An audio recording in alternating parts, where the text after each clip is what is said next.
This is a discussion of the poem The New Colossus.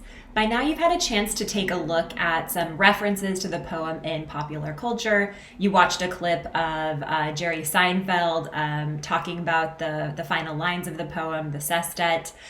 You watched a clip of Stephen Miller and a reporter, Jim Acosta, kind of going back and forth about the history of the poem and what we should take from the poem and how the poem might inform our immigration policy. And what I think is so interesting about the poem is that even though most Americans and probably most people across the world have heard some lines of the poem before, some lines will sound familiar, in particular when the statue speaks and says, "Give me your tired, your poor, your huddled masses." A lot of us have not actually read the full poem. Even though it's just a sonnet, it's only 14 lines. A lot of us have not read the entire poem. I think it's worthy of our analysis. Let's go through this together, pulling out specific key words that I want to unpack, and also some figurative language. So this poem was written in 1883 by Emma Lazarus, and she wrote it in order to raise money for an auction to pay for the base of the pedestal of the Statue of Liberty. So this poem is on the pedestal of the Statue of Liberty, but Emma Lazarus didn't actually live to see the poem placed on the pedestal. Notice that it's a Petrarchan sonnet. We've talked about two different types of sonnets in this class, right? An English or a Shakespearean sonnet and a Petrarchan sonnet. The form actually is significant here because this poem is about breaking away or being a departure from the old world, from Europe. And yet, Emma Lazarus has chosen to use a very traditional sonnet form, the Petrarchan sonnet form. So for the most part, it's an iambic pentameter. We have an octave followed by a sestet, but we'll get into that in a moment. Not like the brazen giant of Greek fame, with conquering limbs astride from land to land. So let's pause there and talk about the allusion in the first two lines. So this is a reference to Colossus of Rhodes, which was one of the ancient seven wonders of the world. I'll show you a picture. You can also just do your own Google image search of what Colossus of Rhodes was supposed to have looked like. So according to legend, he was a gigantic statue of Helios that was meant to be very imposing and intimidating. That kind of flanked the island of Rhodes in Greece. So this poem starts off with an allusion to this very famous Colossus of Rhodes statue, but it's kind of a reverse comparison or a reverse simile. It starts off by saying what the Statue of Liberty is not. She is unlike the brazen giant of Greek fame, with his limbs astride from land to land. So if we think about the reference to that stance and that picture that I just showed you, it's a very masculine, aggressive, warrior-like stance, right? And here the speaker is saying, the Statue of Liberty is unlike that. She's going to be different from these other imposing statues that were meant to intimidate and scare people and show visitors or people sailing by how powerful the military of those countries was. This statue is doing something very different. Also, it's interesting that there's a reference to the old world, right, ancient Greece, and suggesting that this statue in this country is something new. It's a departure from the old world. We'll see that come into play later in the poem when she references storied pomp. Here at our sea-washed sunset gate shall stand a mighty woman with a torch. So let's just pause there to note all the alliteration, right? See, sunset, shall, and stand. So all that alliteration. And we have a reference to a mighty woman who's holding a torch. So obviously torches are pretty symbolic, right? Think about how many universities, like New York University as their mascot, they have a torch. Torches, light, brilliance, illumination, all of those things tend to represent enlightenment or knowledge or learning. You might even think about the torch that relay runners might carry. So the woman is carrying a torch, she's lighting the way, and her torch, the flame is imprisoned lightning. So that's an allusion to Zeus. The reference to imprisoned lightning or lightning is clearly a reference to Zeus. But it also could be a reference, especially if we look at this in kind of a modern lens, to the light of electricity. Eventually, the statue would be lit up with electricity. Also notice the tension there. It's almost an oxymoron. Lightning is something so incredibly powerful and sublime, but it's imprisoned. It's captured somehow. So we have this tension between this really powerful, potent force like lightning, but it's contained. It's imprisoned within her torch. I forgot to mention this word brazen at the beginning of the poem. I wanted to talk about that. So brazen has two meanings, right? One is just a reference to bronze, which might be a reference to the actual Colossus of Rhodes, gilded in bronze, but it also means really bold, very forward, very bold. So this statue is going to be powerful. She's mighty, but she's a little bit different than these imposing warrior type of statues of the old world. Her name, Mother of Exiles. So anytime words are capitalized, it's because they become there at the beginning of a sentence or because they're proper nouns. So here, Mother of Exiles is being treated as a proper noun, as if that is her name, Mother of Exiles, with capital letters. So it's establishing her not only as a woman as opposed to a man, but as a mother. I think that's significant. She's a mother. She's not the daughter of exiles. She's not the saint of exile. She's not the sister of exile. She's the mother. So this kind of nurturing, motherly feeling is present, but she's also mighty and powerful at the same time. Somehow her strength doesn't come from like brute force. It comes from some sort of feeling of nurturing and mothering. From her beacon hand, so her hand itself with the flame is a beacon, right? It can light the way. You might also think about all that beacons represent to people who are coming into the harbor for the first time. If you were going to Ellis Island, you would see the Statue of Liberty right there on the Hudson River too. So from her beacon hand glows worldwide welcome. Her mild eyes command the Airbridge harbor that twin cities frame. So Brooklyn used to be a separate city. So this could be a reference to Brooklyn versus New York City, or where Manhattan had been. If you were to look at a map, or if you've been to New York City, you know that the Statue of Liberty is kind of on the Hudson River. But this is the portion of the river where the Hudson River meets the East River from the Atlantic Ocean. So it could be a reference to Brooklyn and New York City, which were two different cities, or the two different rivers, the East River and the Hudson River merging together. Notice also how her eyes are mild and yet they command. So it's that same kind of tension or that contrast. She's commanding and yet mild at the same time. She's powerful. There's even something a little bit dangerous, I think, hinted with imprisoned lightning, but that power is contained and soft in some ways too. I think the syntax of that line too is important. That word command comes at the very end of the sentence, which gives it even more gravitas. Here we have a turn, right? In sonnets, we often have voltas, or we tend to have voltas, some sort of turn of thought. So between the octave and the sestet, we have a turn.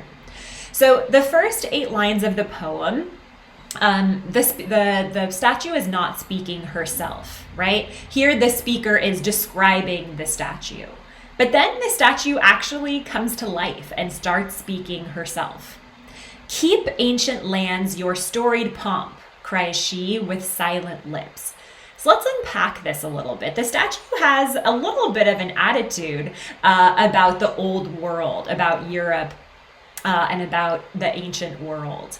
So here she's saying, keep all your fancy ceremonies, keep all your rituals, keep your monarchy, keep that out. That's old world. We're new world. We're doing something else here. We're doing something different with our American experience.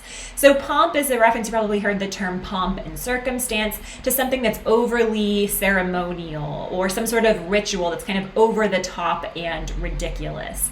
And storied pomp suggests everyone knows knows about it. It's legendary. People have heard of these rituals and these ceremonies before. So basically what she's saying is these traditions from the old world, and most likely that's a reference to Europe, but also traditions of ancient Greece and ancient Rome. Keep all those fancy elite traditions. We're going to do something else here. In fact, the people that we want to let in are not elites. They're people who are struggling. But she cries this with silent lips. So even though the speaker is imagining that she's speaking here, she's speaking with silent lips, as if her message is so powerful that she doesn't even have to open her mouth. So that's another oxymoron there, right? She cries this, but with silent lips. Again, this tension between like being really strong and powerful, but also being very kind of mild and self-contained. Give me your tired. So here, the Statue of Liberty is speaking directly to the old world and saying, here are the people that we want. Give me your tired, your poor, your huddled masses yearning to breathe free, the wretched refuse of your teeming shore. So a lot of people read this and think, okay, well, on the one hand, this is very welcoming, right? She's saying, we don't want the elite. We don't want aristocrats. We want people who are struggling. But the language that she uses, words like huddled, masses, wretched, refuse, and teeming, which suggests swarming, right? This language, especially with huddled and masses and teeming, which suggests a huge abundance of people, but also kind of suggests insects. Think about teeming, suggests like swarms. Might be a little bit offensive to some people, although I think the way it's being applied here is still, we can still kind of view it in an optimistic way. If we look at that word refuse has a couple of different meanings. So here, I don't think she most likely literally means trash, right? Refuse can also mean trash or garbage, but it can also just mean people who have been discarded. Or perhaps she's not saying that the people themselves are like trash, but that they've been treated like refuse, or they have been refused, right? Obviously, that's a different word, but it sounds and looks very similar. So refuse, with that kind of play on refuse, might be something worth analyzing there. Send these, the homeless, tempest-tossed to me. I lift my lamp beside the golden door. So tempest is a storm, and again, we have more alliteration with tempest-tossed. When I hear the word tempest, because people tend not to say the word tempest very frequently anymore, it sounds very Shakespearean, right? The word tempest appears in several of Shakespeare's plays. In fact, it's the title of one of Shakespeare's plays. So it does sound very Shakespearean and grand. So maybe the people who have come from the old world have been kind of tossed around or been through a lot while they were on their journey to the United States, or maybe tempest just refers to a tumultuous or stormy time, right? Storms in literature, even just in songs, tend to represent difficult times in people's lives, or maybe it's a reference to actually being on a boat crossing the Atlantic in a storm.